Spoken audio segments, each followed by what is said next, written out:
Your future is not a lottery. You're building it every damn day with your habits. Stop blaming fate. Start fixing your routine, because it's not the dream that shapes your life. It's what you do every single day that decides where you end up. Hey everyone, welcome back to the Lexicon Bloom. Today, I am absolutely buzzing to share something that has completely revolutionized my life. Over the past year, I've been deep diving into the science of habit formation and the Japanese concept of finding your purpose, and wow, the results have been nothing short of transformative. I promised myself I wouldn't make this video until I'd actually put these principles to work in my own life. And let me tell you, the difference is night and day. What I'm about to share isn't just theory. It's battle-tested wisdom that combines the best insights from books like Atomic Habits, Ikigai, The Power of Habit, Mindset, and Deep Work.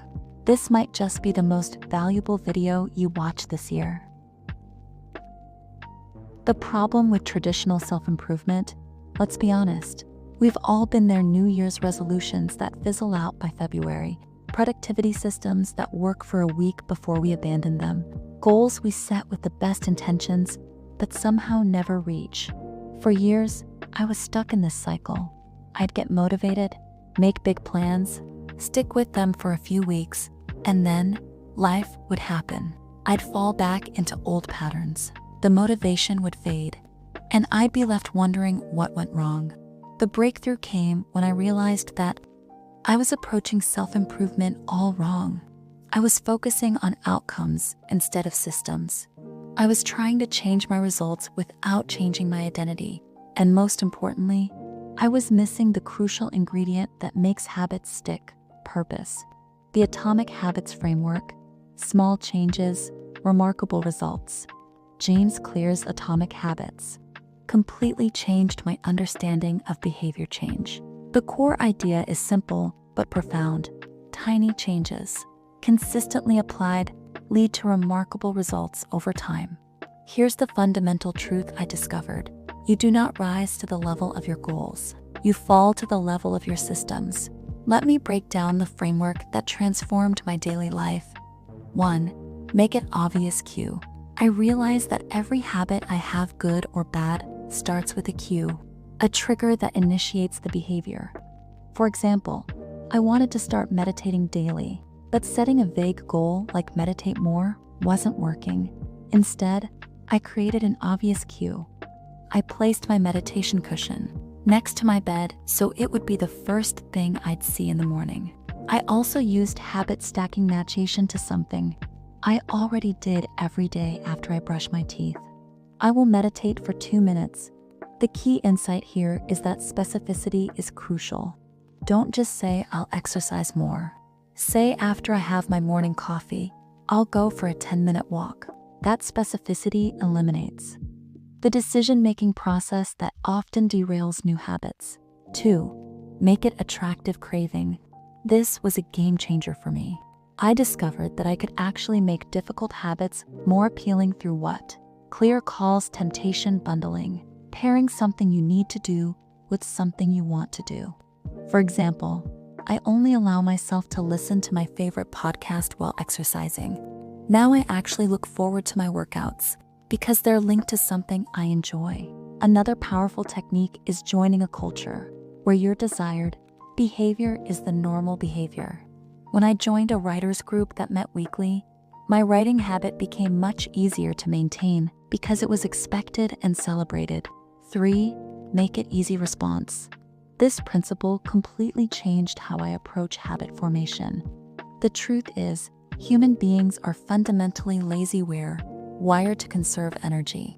So the easiest way to build a new habit is to make it so easy you can't say no. I wanted to read more books, but kept finding excuses.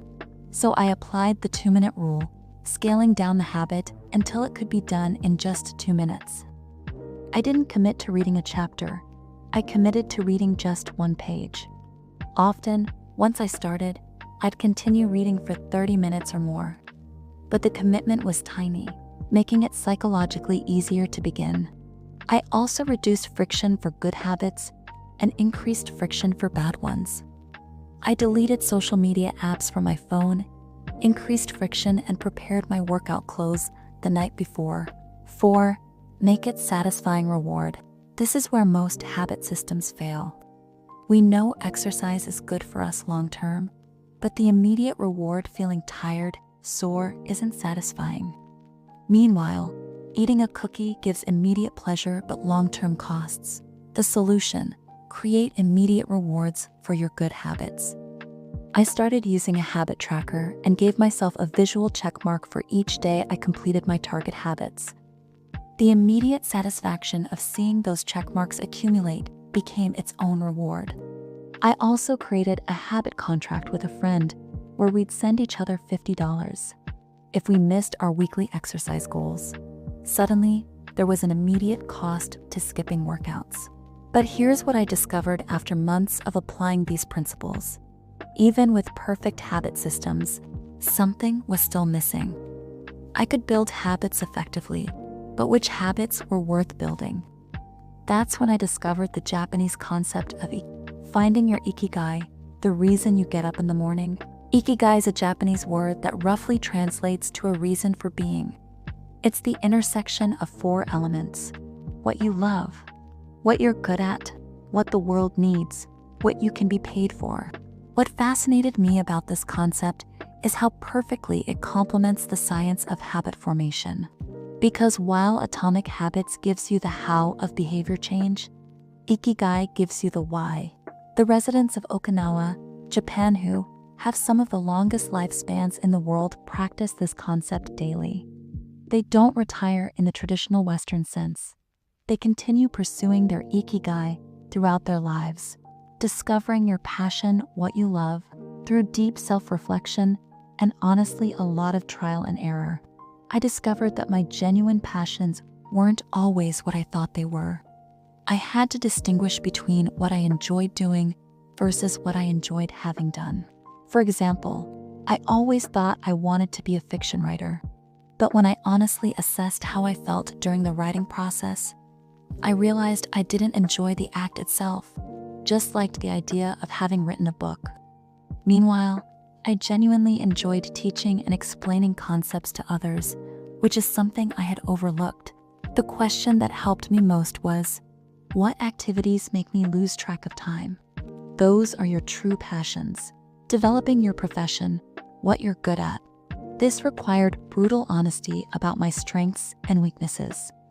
I had to separate my ego from my assessment and focus on where I truly excelled. I asked close friends and mentors for feedback on what they thought I was naturally talented at. Their answers often surprised me and revealed blind spots in my self-perception. I also applied the concept of deliberate practice from Anders Ericsson's research, focusing specifically on the components of a skill where I was weakest, rather than just practicing what I was already comfortable with.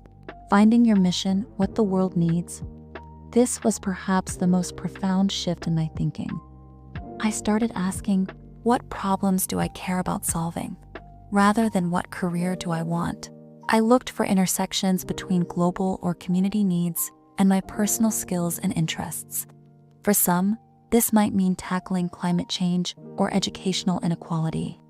For others, it might be as focused as helping local businesses improve their digital presence. What I discovered is that having a mission larger than yourself provides almost limitless motivation for habit formation. When your daily actions connect to a purpose you deeply believe in, consistency becomes much easier. Developing your vocation, what you can be paid for. This is the practical element of Ikigai that's often overlooked in Western discussions of following your passion. The reality is that financial stability is important for well-being. I had to honestly assess which of my skills and interests could provide sustainable income. Sometimes this meant developing adjacent skills that made my passions more marketable. The integration, how habits and purpose create transformation. When I finally connected these two frameworks, the science of habits and the philosophy of purpose, everything changed. Let me share what this looked like in practice. First, I identified my Ikigai, the work that sits at the intersection of my passion, mission, profession, and vocation. For me, that turned out to be creating educational content that helps people improve their lives. Hey, exactly what I'm doing right now.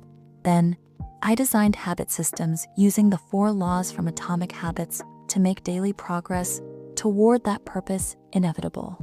1. Make it obvious.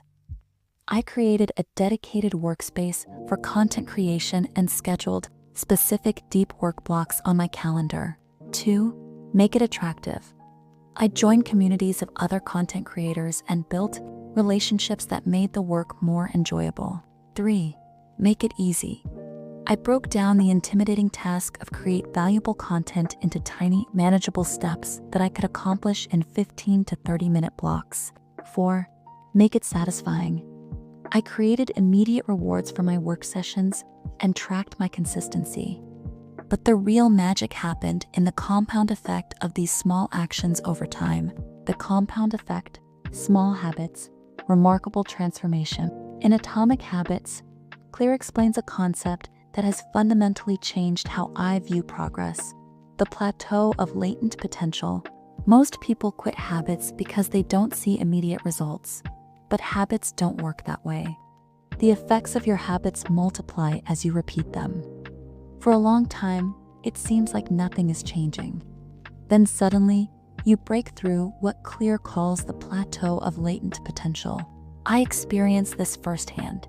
For months, my daily meditation, writing, and exercise habits seemed to be making minimal difference, but I trusted the process and kept showing up.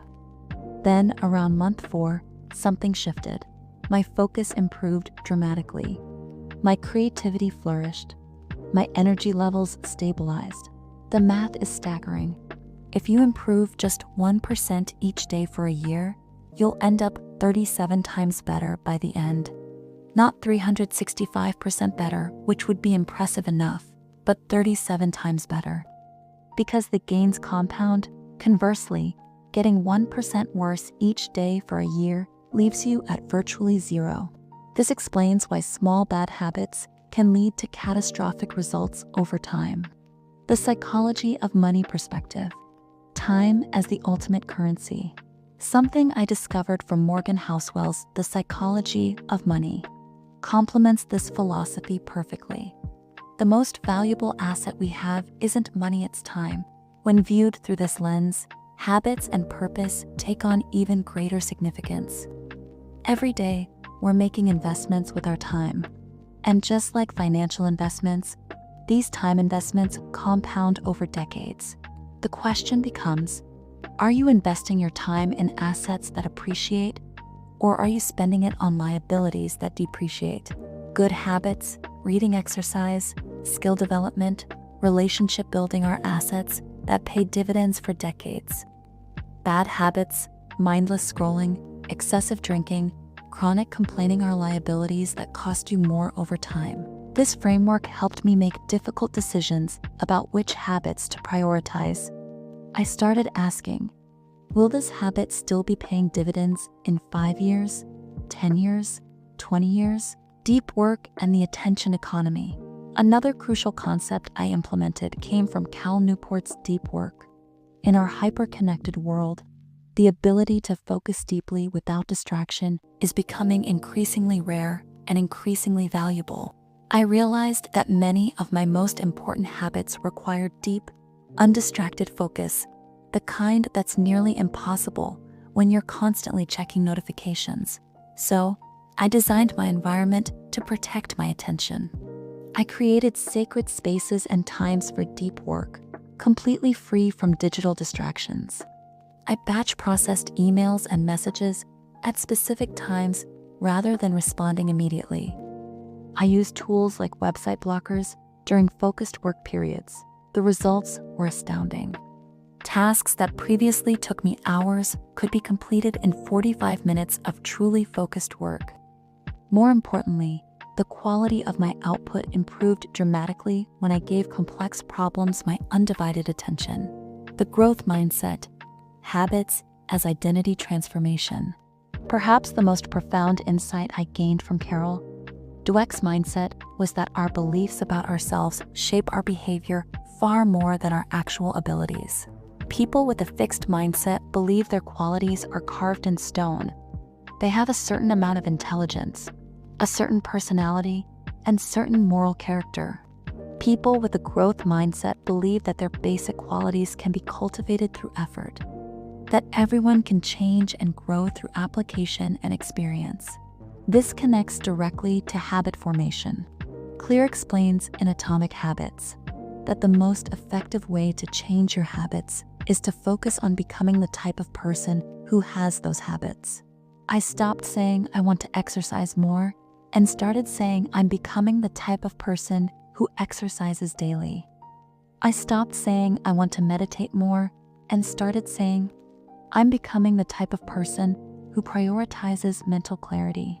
This subtle shift from outcome-based habits to identity-based habits made consistency much easier. Because when you're acting in alignment with the person you believe yourself to be, you're not really changing behaviors, simply fulfilling your identity. Putting it all together, your path to transformation. So here's what I want you to take away from today's video. 1. Start with purpose. Use the Ikigai framework to discover what gives your life meaning. What do you love? What are you good at? What does the world need? What can you be paid for? 2. Build systems, not goals. Once you know your purpose, design environment-based habit systems using the 4 laws. Make it obvious, design your environment and use implementation intentions. Make it attractive, use temptation bundling, and join supportive communities. Make it easy, reduce friction, and start with 2-minute versions. Make it satisfying, use habit trackers and immediate rewards. 3. Trust the compound effect. Small habits don't transform your life overnight, but they will transform your life. Be patient and trust the process. 4. Protect your attention. Create space for deep, focused work on your most important habits by designing your environment to minimize distractions. 5. Adopt a growth mindset. Focus on becoming the type of person who embodies your desired habits, rather than focusing solely on outcomes. I want to end this video by saying that this journey isn't about perfection. I still have days where I fall short. I still struggle with old patterns. But the difference is that now I have systems that pull me back on track when I falter. What matters most isn't that you execute these principles flawlessly, it's that you commit to the ongoing process of growth. That you pick yourself up when you fall and continue moving forward. Remember, we don't decide our future. We decide our habits, and our habits decide our future. If this video resonated with you, please hit that like button and subscribe for more content on personal development and growth. And drop a comment letting me know which of these principles you're most excited to apply in your own life. Until next time, keep growing.